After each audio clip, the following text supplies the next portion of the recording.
And welcome back to another fantastic episode of the Forever Broken 2.0 podcast. We are back with a drunken stories. And let me tell you, I'm really trying to dive into that as much as I can tonight. I'm super excited about this because I get to dive into conspiracy theories that I've been looking into, and it's going to be fun. Like, I've been down a deep dive for the last few days, and I'm pretty excited to go into this one with everybody.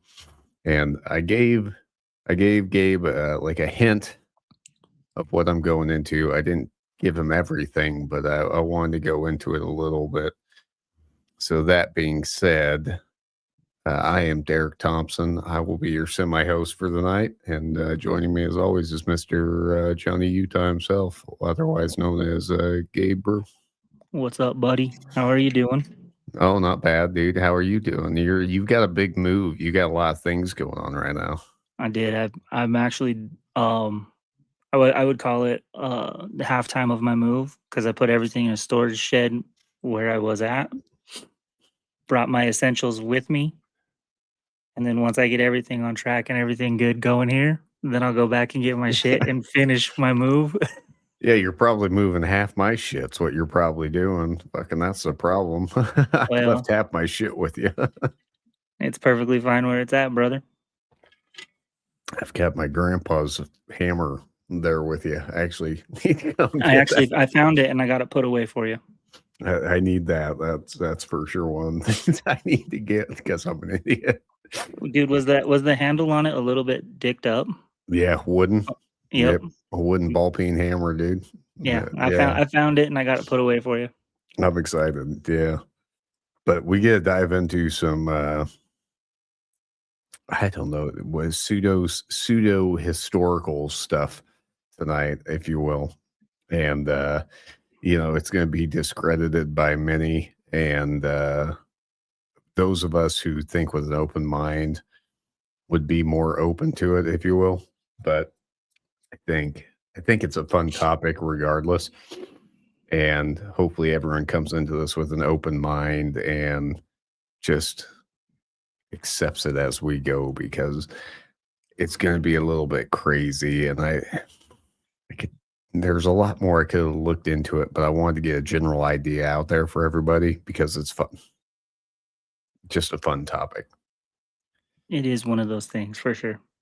So we'll dive into this. So tonight we're headed to one of the coldest, most isolated places on Earth, Antarctica, and the North Pole. Santa Claus. Yes, Santa Claus. A land of endless ice, brutal winds, and secrets beneath miles of frozen wilderness, which, as we all know, Antarctica and the North Pole, mostly Antarctica. Antarctica is a wild place as is, right? Like when you sit there and you look into it, it's just historically, it's not governed by anybody. Everyone made an allegiance kind of deal where they were like, we can do scientific research here, but you're not really allowed. No one's allowed to claim it. And nothing comes out about it. It's kind of like outer space. Nobody can claim it, but we can go there for scientific reasons. Yeah, it's like we can research it, but we're not going to tell you anything about what's actually there. It's just Right. it's full of secrets, and it's a wild place. And if you've listened to any conspiracy theories or anything like that, you know that it's full of like tunnels and dark holes. And I mean, everyone that goes down there is down there for anywhere from 6 months to a couple years at a time, and they're just stuck down there trying to figure out what the hell's going on. So that being said, what if Antarctica is hiding something more? What's the North Pole's hiding something more? What if beneath the ice is an entrance to another world? Which kind of takes us down that I want to say it was 1938 to 1939. The Germans sent down a discovery crew looking for occult science down there, Mm-hmm. to try to find Hollow Earth, if you will, which is kind of where our journey is going to lead us. But I know in 1938 to 1939-ish, Germany sent down a crew to Antarctica, and they were trying to find stuff. And if you know anything about the Germans, Germans were wildly interested in the occult, trying to find the heritage of everything related to the whatever you want to call that, the Aryan race. Mm-hmm. And that was one of the rabbit holes they went down, was trying to find history and cultism in Antarctica. So it's just a lot of different things lead down this road. And I'm kind of a big believer in when everyone's looking for the same thing, there's got to be some truth to it. You know what I Yeah. mean? There's a level of truth to it. Like behind every lie is a sliver of truth. Yeah. So that's kind of what I believe. But so anyway, what if under this world there's another world?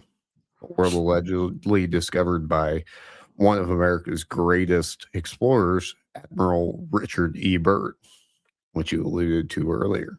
Yeah. You try to get it by me, bud, but we know I rabbit hole hard. Yeah, I didn't want to give you too much, but I gave you too much.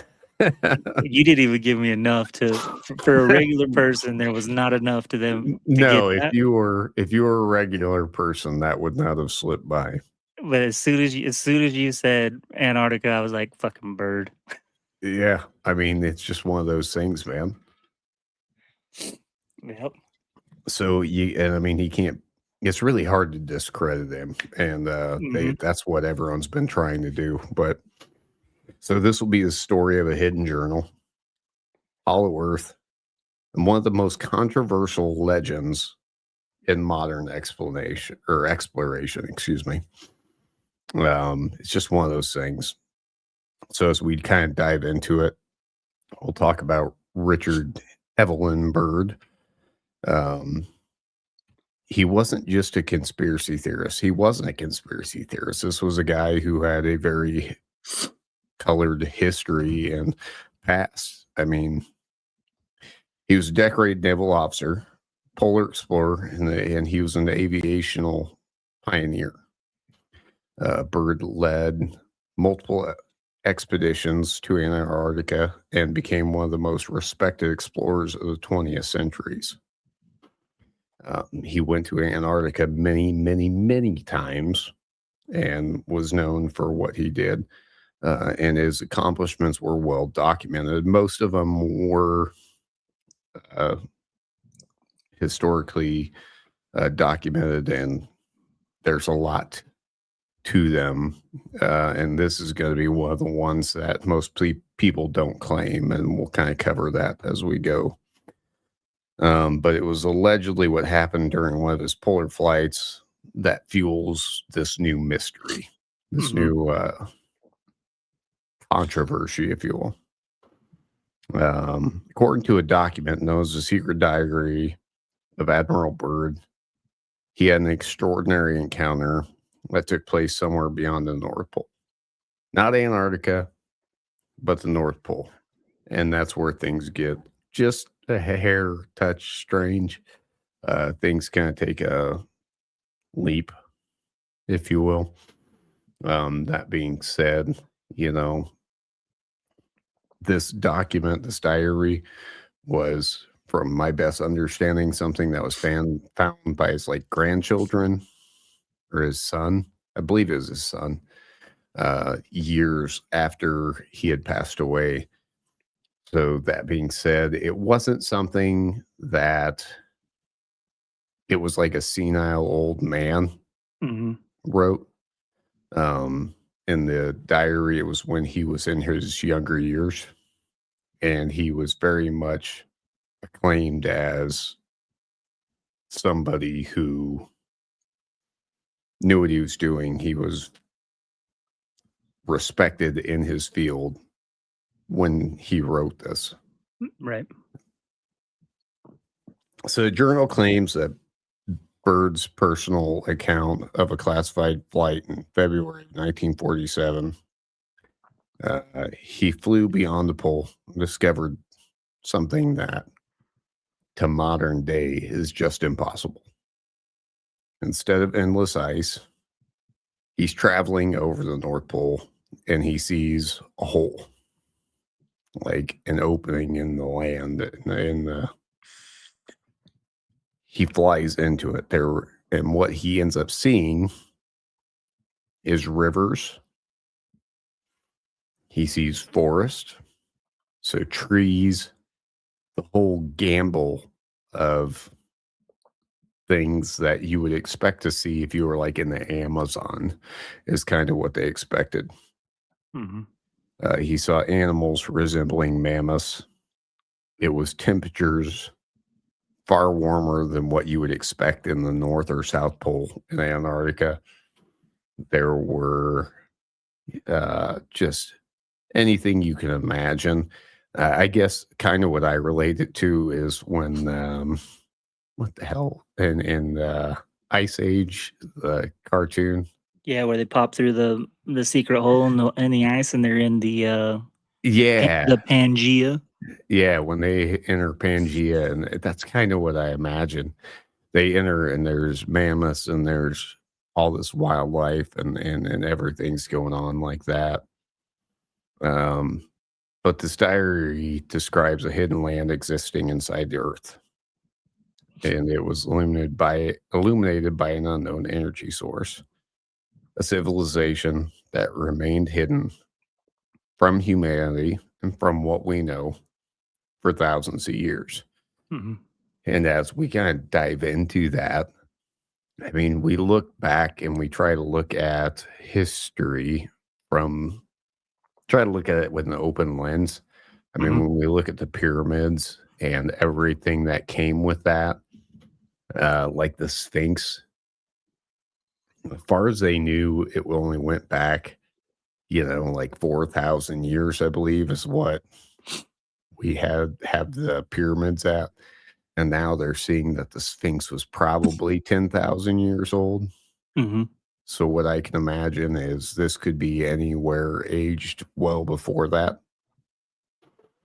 which can be another episode entirely in itself. It's weird how these Well, turn into that. yeah, I mean, we've got a large rabbit hole, and there's a ton that can go behind all of this. Um, you know, but I'm trying not to go down that road. Now I'm interested and I'm Yeah. curious. It's Yep, hard. it's so hard. But he enters this world, and it's this green landscape, and it's everything that you would imagine in kind of a utopia, if you will. It's Mhm. kind of that perfect world where war doesn't exist and everything is peace and love, and everyone's trying already has an understanding of what it's supposed to be. So I don't know. I mean, what do you think of this so far? Um, so the rabbit holist in me is intrigued by chasing it down and doing a fact finding of information, right? Right. The pessimist in me wants to look you in the face and tell you like what every pilot goes through. They have the pilot fatigue where they start to hallucinate and see things on the horizon, and then Right. their mind plays tricks on them, right? Which is just, yeah, which is a whole nother rabbit hole. Yeah, and Because you I have to can think like, of a couple stories. and but then you have to take into account like the climate, the temperature, the altitude, like for the time frame that they're in and the technology that we didn't have. Like all of that plays a factor, you know. Yeah, because we're in 1947, right? So, I mean, Hmm. technology's not there. I mean, we had cameras and what have you, but also it wasn't like a commonplace thing, especially on these expeditions that they had. I mean, once they got landed and stuff, you would expect some footage or at least some photos, at least, which is Right. what we're missing here. And that's kind of going to be the big thing is there's no real hard evidence, but Mhm. and then we just end up with this journal Well, later in life. there's that, but then he also has his other explorers, his team with him, and Yeah, and they all back. and then you got to go off of their accounts of the adventure as well. You know. Yeah, and I think as far as I know, they backed it, but there's no they weren't the ones writing that. So we're just going off Admiral Byrd's word on this. Mm-hmm. So according to Byrd's journal, the aircraft was somehow taken under control of an unknown force. And this seems like something that's pretty commonplace when we talk about things like this. So this is like an Um, Atlantis thing. yeah, Atlantis. Anytime you're dealing with like aliens or the unknown, Mm-hmm. I mean, there's just some unknown force, which I would attribute to mana, if you will. Mm-hmm. The Bible talks about it. Pretty much if you look at any historical past, they talk about manna of some sort. I mean, you can find it in any historical literature. Yep. Manna, Mani, however they described Manu. it. Yeah, Manu. They talk about it, and it's basically in the Bible they talk about it, and that was what fed people energy. It was like a white substance that was just existing. And then in many other cultures, they talk about manna as just energy, this universal energy that exists. And we haven't figured out a way since previous cultures to harvest that and use it.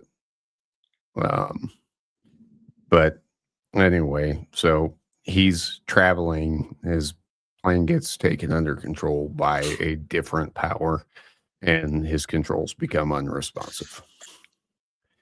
And then it gets guided toward this mysterious city after he's entered this hole in the North Pole, just beyond the North Pole. And then allegedly, he encountered advanced beings called the Ariane. Mm-hmm. Um, Are these I similar to believe the Anunnaki or whatever they are? that would be my guess. Yeah, would be close to the Anunnaki. Because Um, they're like the like so you can the go back. Anunnaki, yeah, so the Anunnaki, when we look into it, they were existing, and that was kind of from the Sumerians, Yeah, the and Sumerians and yeah, the Sumerians, and the Anunnaki basically they're were basically like gods. the giant gods. Yeah, they were giants and they were gods, and they were trying to find a way to develop a way to get work out of they initially needed work, and then it was just the Anunnaki, and then they created a subculture that ended up being us humans, to do slave labor for them. And then there was an uprising against the Anunnaki, and then there was the kind of demigods Mm-hmm. that ended up fighting up with the humans. Obviously, they created subcultures from procreating with humans, Mm-hmm. and then we ended up with giants, and we ended up with that whole culture. Um, Right, and then these Anunnakis are the ones that kind of like, depending on what culture you're talking about, they disappeared into the ice, or they disappeared into the mud, or they disappeared into the Middle Earth, and that's where we're going with this. yeah, or they disappeared into the clouds, and that's where they Mm-hmm. went. And it was basically kind of a theory that people. The Anunnaki are very interesting, which again, another episode, but they're basically the gods that we talk about, or God we talk about, Mm-hmm. where somebody came from above, gave us the technology and the knowledge we have, and then left.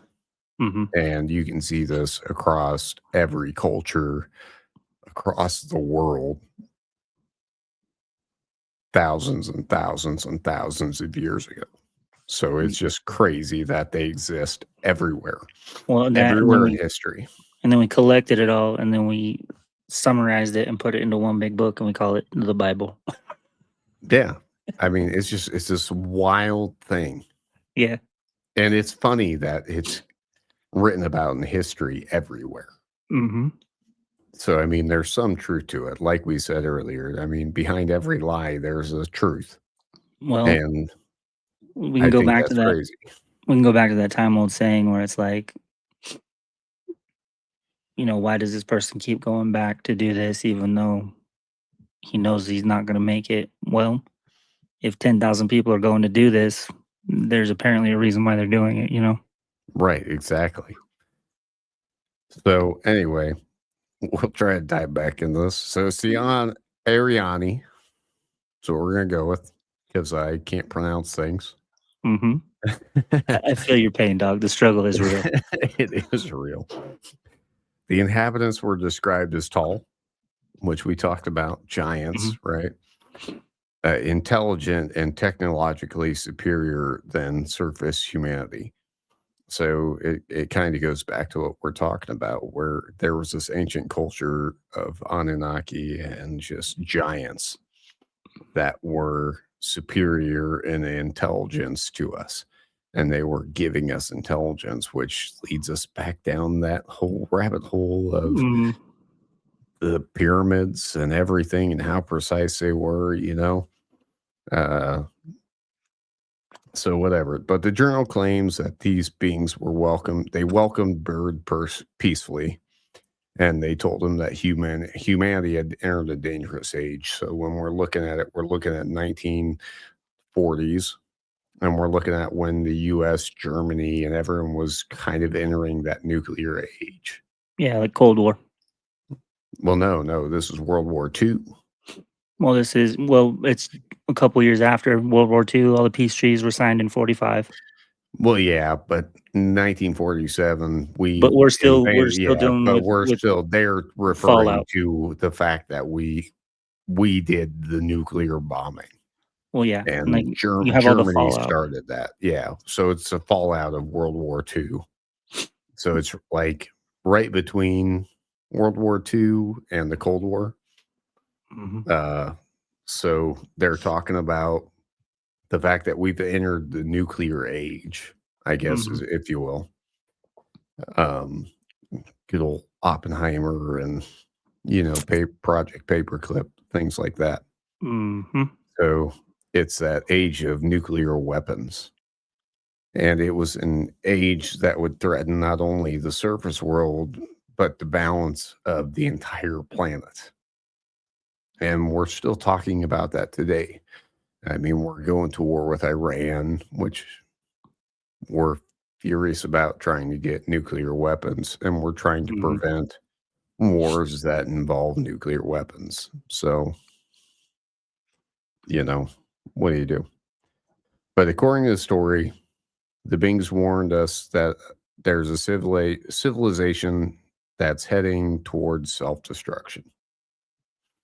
And I think that's Weird. a pretty common, Weird. yeah, pretty common demeanor. I think we all kind of look at the world right now, and when we see where everything's headed, we're all kind of worried about that. And we're worried about how the world's headed.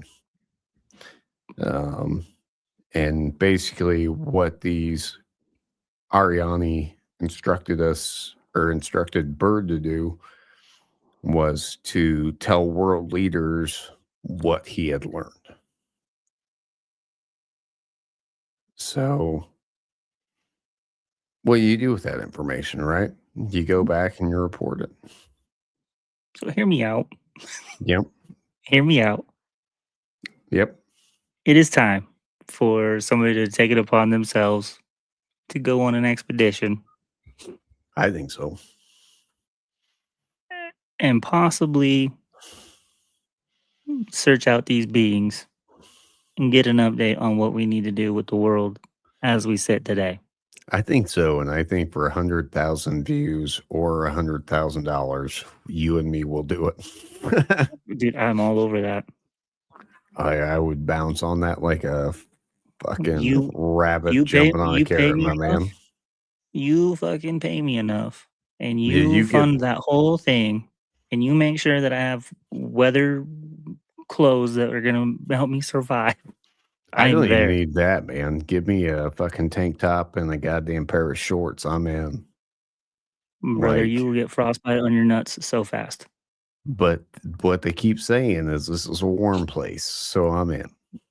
Until we get there, I need to be warm, and then when I get there, I can remove. I want to show up and meet these giant critters with frostbite on my testiculars.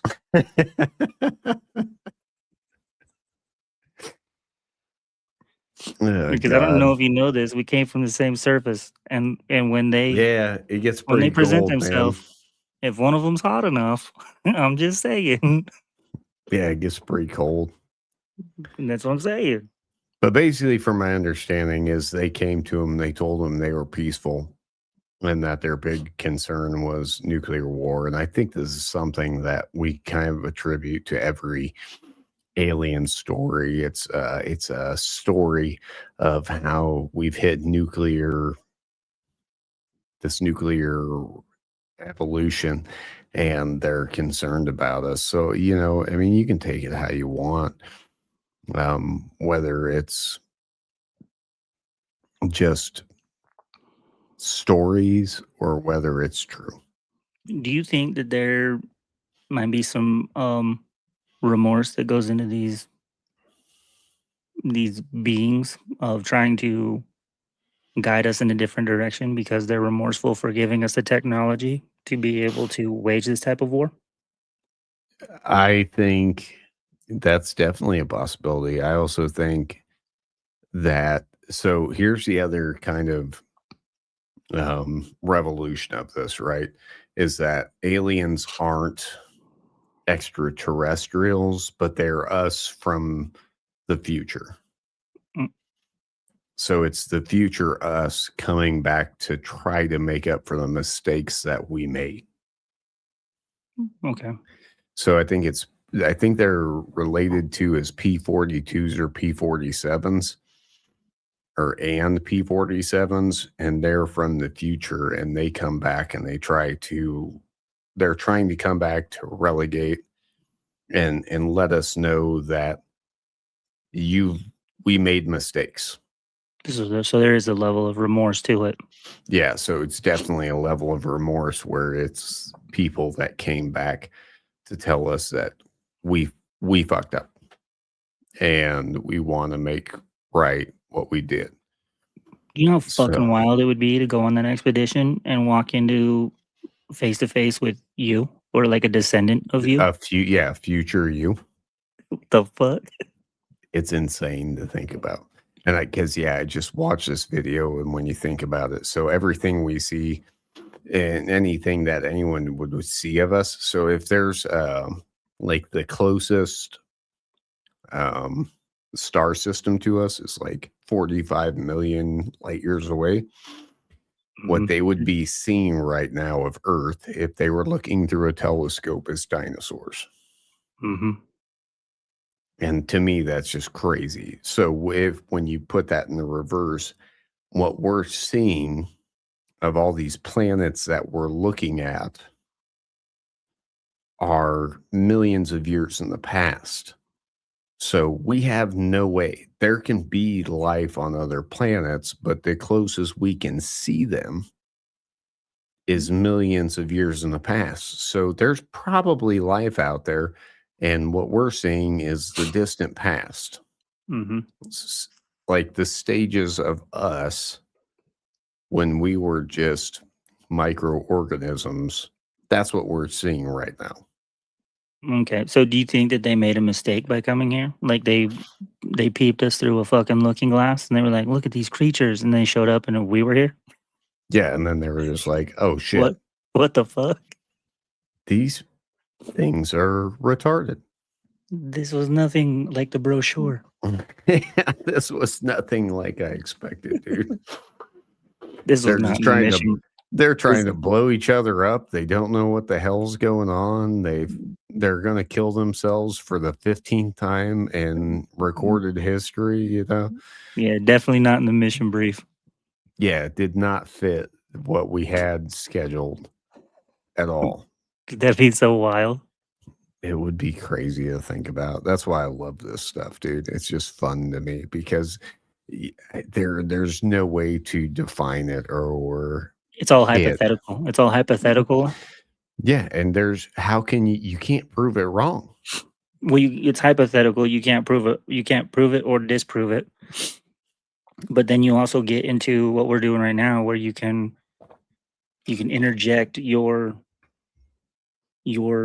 theory about what possibilities exist in Yeah, within that realm. exactly. So basically, we'll get back into it. Sorry, dude. I'm such a sidetracker. Oh, me too. I totally understand. It's not like I haven't been off topic. So the whole thing comes from Operation High Jump, which is historically documented and actually taken care of. So many believers connect this story to a real military operation called Operation High Jump. That was in 1946 and 1947. And Byrd led the largest Antarctic expedition that was assembled. It had thousands of personnel, warships, aircraft, you name it. They had it, and enough equipment to establish a substantial military presence. Officially, the mission focused on training, research, and mapping. And conspiracy theories claim something else happened, which is where we come in and we interject with the, private diary of Admiral Byrd. Some believe High Jump was secretly searching for entrances to Hollow Earth, which I think comes from the Nazi thing when they went to Antarctica. Other claims are Byrd encountered advanced craft emerging from beneath the ice, and others suggest hidden civilizations or remnants of secret wartime technology, which I would assume would be like the Germans with Die Glocke, which was basically their Bell type super weapon that could allegedly float, and kill people and birds and all that, which is super fun to me. Also referenced in Call of Duty, so fun story. But anyway, fun fact. no evidence supports any of these claims, but the operation scale fuels speculation till today. So, I mean, it's one of those things. So then we can kind of dive into the problems with this story, which I don't want to dive into, but we'll dive into it because I like being able to speculate on the entire thing. But we'll talk about the evidence, or rather the lack of it. Mm-hmm. So allegedly, the secret diary didn't emerge until or through official archives, and it wasn't authenticated by verified historians. But to me, that doesn't really mean anything. I mean, that's kind of like saying I wrote this, but Bilbo Baggins couldn't. Bitch, it's Bilbo Baggins. I did what I did for a reason. That was pig Latin, if you couldn't catch on to it. Mm-hmm. Dildo Baggins. Mm-hmm. Couldn't pick up on the reference. Mm-hmm. And I just think that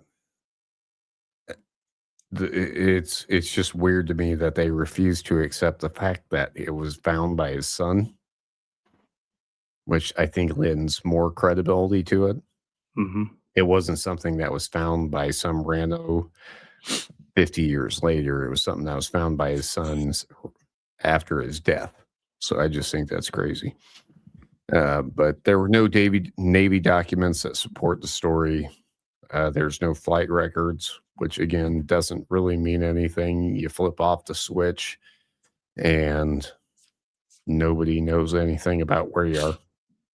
Well, that and considering where you're in either the Antarctic or the Arctic, where there's really no monitoring anyway.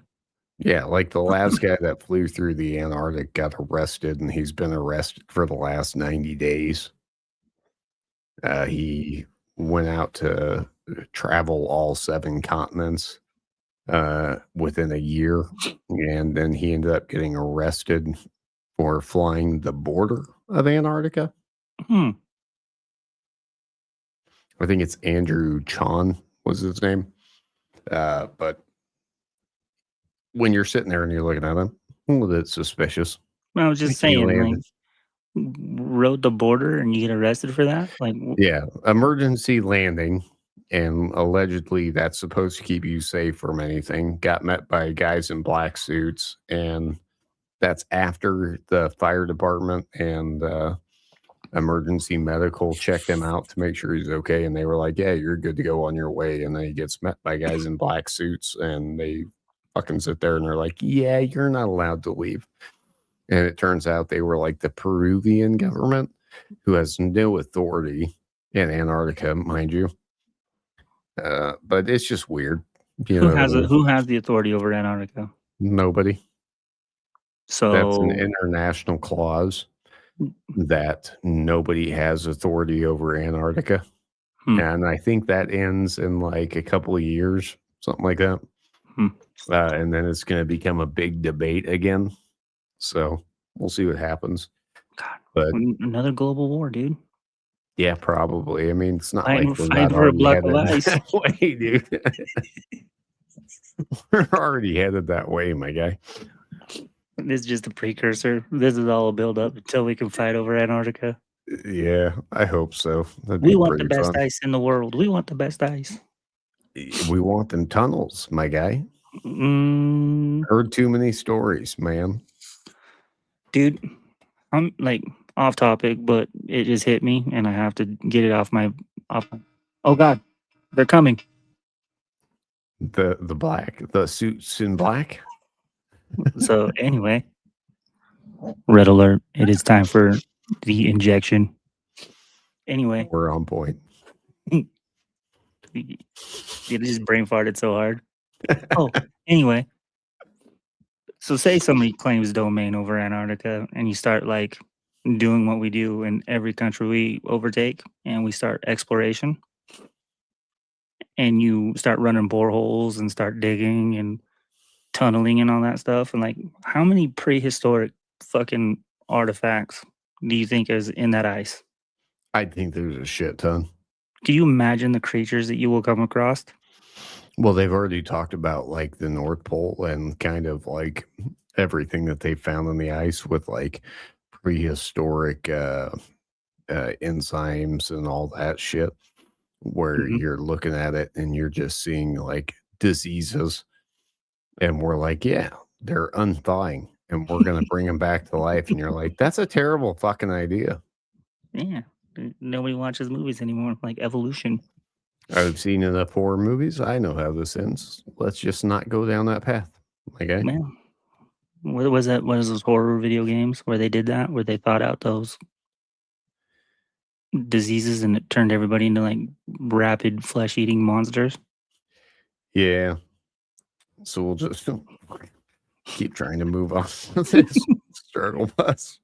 So I rock your shit, dog. this is where I disagree with the research I did. They said there's no scientific evidence as ever found suggesting giant inhabitable worlds that exist inside or around Earth. And that's bullshit, far as I'm concerned, because we've got evidence of giants all around. Historically, there's evidence of giants. We found 12 to 20 foot skeletons all around the world, and the only people holding that are the Smithsonian. Like a lot of them were found in North America, and the So it's the Smithsonian, government. weird, it's the government again. I hate when that happens. But the Smithsonian basically took control of these caskets and giant Remains. relics. Yeah, remains. And then they were supposed to release them back to the Indian tribes based off an act that went into place in like 1960, some shit like that. But anyway, they didn't, because they said that we're going to release everything back to the Indian tribes except anything that's owned by government buildings, aka the Smithsonian. And that did not happen. Fucking loopholes. So they put a loophole into the entire goddamn thing, and I think that's bullshit. But that's just me. But whatever. So anyway, then the rest of it goes on to Jesus dying. The rest of it goes on to talk about geology and how geology states that there can't be hollow earth because everything's rock, magma, and all that bullshit. But I don't know, man. I don't know how you can say that there's no hollow earth, or like, it's not like the moon. The moon, we have hollow moon theory Mm-hmm. because when things hit it, it rings like a bell. Mm-hmm. Hollow earth doesn't necessarily mean that the entire earth's hollow. Rather, it means that there's a layer, sublayer of catacombs and everything underneath the layer we currently live on, stating there's just a way to live under the surface of the earth. And they went there because they know that there's going to be cataclysms that happen in the future. Yeah. So I don't think you can discount tunnels and like cities under the earth. Like there was a city under San Francisco or something like that. There's a city under Paris, brother. There's a city under Denver Airport. There is. I mean, there's just so many different. Germany did it in World War II. They built that city and that subculture under Germany in World War II for them to escape. You can't discount that. It doesn't, hollow earth doesn't mean that the entire earth is hollow. It just means that there's subcultures and there's things underneath the surface of earth. Yeah, there's subterranean environments that are survivable. Yeah, that's all they're alluding to. It doesn't mean anything but that. So anyway, we'll go into why the story seems to endure, which I think we've kind of covered. But perhaps the real mystery isn't whether Byrd found a hidden world. Perhaps the mystery is why we want to believe he did. So is there something irresistible about the idea that unexpected frontiers still exist? I think there is. Mm-hmm. That beyond the maps and satellite imagery, there might be places that we haven't seen. We've got everything mapped. We've got everything taken care of and like viewed by Google Maps and satellite imagery, except for like under the ocean, which is a whole nother topic. That's the ocean is so wild. Like what is like we're 10% discovered in the ocean. Yeah, 5 to 10% discovered in the oceans, which is another topic which we can talk about more in depth as we go. There's endless possibilities for that. But the Hollow Earth story tops into ancient myths, lost civilizations, hidden kingdoms, secret knowledge, and the hope that humanity doesn't know everything. Like, so that we there's a possibility that we continue on, because there's going to be cataclysms. There's going to be things that happen that typically end civilization. So like the dinosaurs with the asteroid that hit Earth, there's things that are going to take us out. So there's hope for humanity. And that's kind of what we're looking at right now, is trying to find hope that we continue on. So Mhm. that could be a reason that we look into it, and that if we do believe in any of this, the possibility of history changes. Yeah, I think vanity plays a big role in wanting to discover this or to believe in it. Um, For sure. like imagine being a person that proves this and like the legend and the fame that would follow you for the rest of time, right? Right. So I I think mean, there's I a level just of vanity that falls into this category of not just hope, but there's hope, but then you have the vanity factor where you get remembered. yeah, and I think that's all we hope for. I think it's all about not being forgotten, Yes, sir. like letting our legacy live on and that our existence isn't meaningless. Like there's something to it, that we're here for a purpose. Yeah, there's more than what we're doing. All right. So we're at that mark. So I'll dive into the conclusion. Did Admiral Byrd actually fly into a hidden realm beyond the poles? Did he meet an ancient civilization living beneath the Earth's surface? Or is the secret diary just another cover up and a made up story? The evidence points toward it being a legend, but the mystery remains.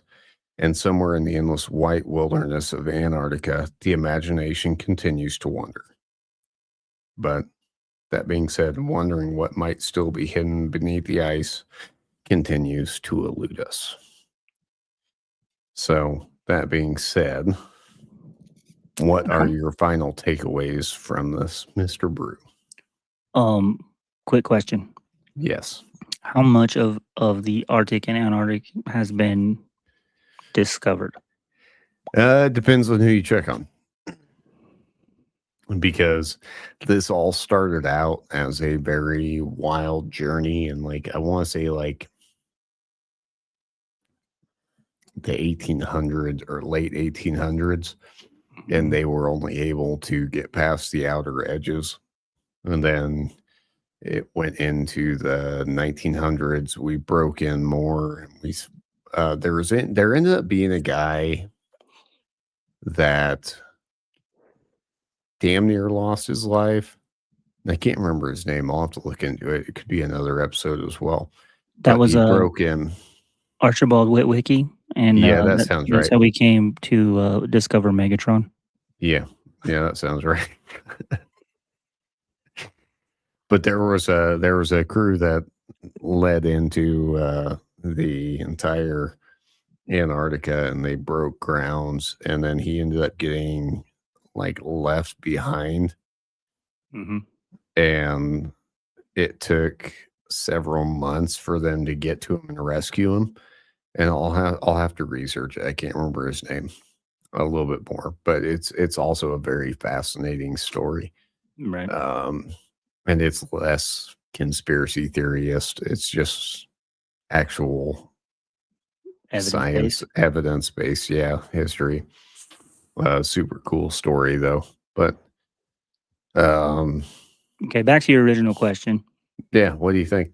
Um, I like it, dude. Like, I like to, I like the idea of being able to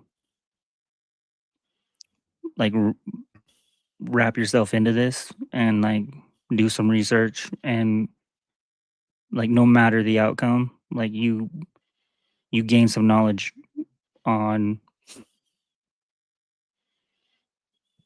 lore. You know what I mean? Like, Yeah, and there's some actual historical truth that's proven in there. You know what I mean? Like well, yeah, yeah. we know that the What we Germans know, went we in know. there.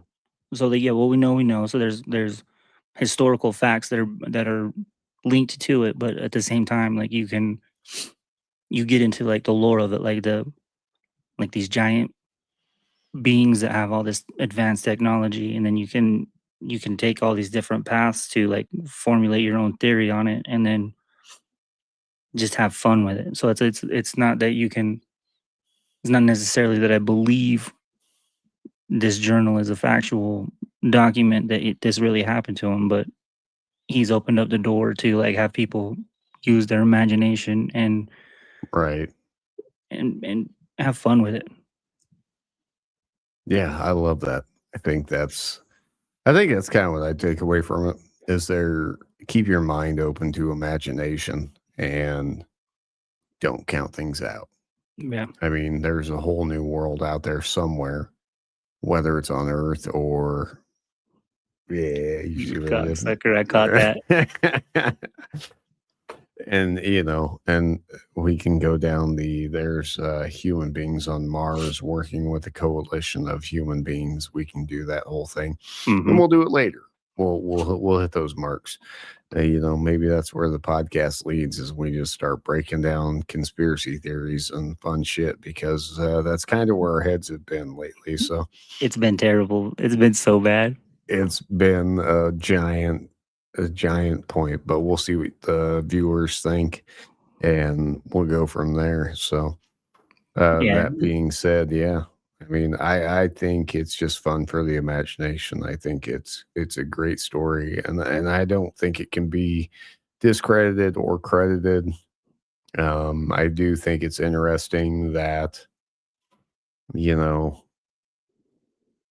it was found years later by his son, by somebody who was historically actually a very concrete finder of everything, an archaeologist and what have you. So, and you got to take into account too that if it wasn't a published thing that he tried to get published to put out there when he got back, and it was just a personal thing, you got to put some credit to that, to where like, whether you credit it negatively or positively, that like he wasn't chasing fame by writing this down. yeah, it wasn't something he was trying to get money for, right? Which is something that to me lends a lot of credit. It wasn't something that he was trying to get money out of. He wasn't trying to get fame. He wasn't trying to get anything out of it. He literally wrote it in a private journal and was just like, I just want this to be taken it's into like a account. memory. Yeah. And it was written in his young years, and it wasn't when he was old, and there's no possibility. Well, not no possibility, but there's less possibility of senility. And he did his thing. You know what I mean? Yeah, I can get down. I can get down with his jam for sure. I can too. It's a cool and interesting journey to go down and rabbit hole all these different possibilities. So like, I recommend hopping on that wagon and taking a ride. You seen where that roller coaster drops you, Yeah, by all means. Just go down the rabbit hole, do your own research, and educate yourself and look into it, because it's a super fun story. And, that being said, I hope you guys had fun with this ride, and we will continue to jump down this road for sure. I agree. That being said, it's been fun spending time with you guys, and it's been fun talking about this. And I love you guys, and I hope you have a great time in the meantime. And until we're back next week with another interesting story, this has been Forever Broken. I'm Derek Thompson, and with me as always is Mr. Gabriel Brew. This is Johnny Utah, boys. Have a fun one. Yeah. Yeah. Bye. See you.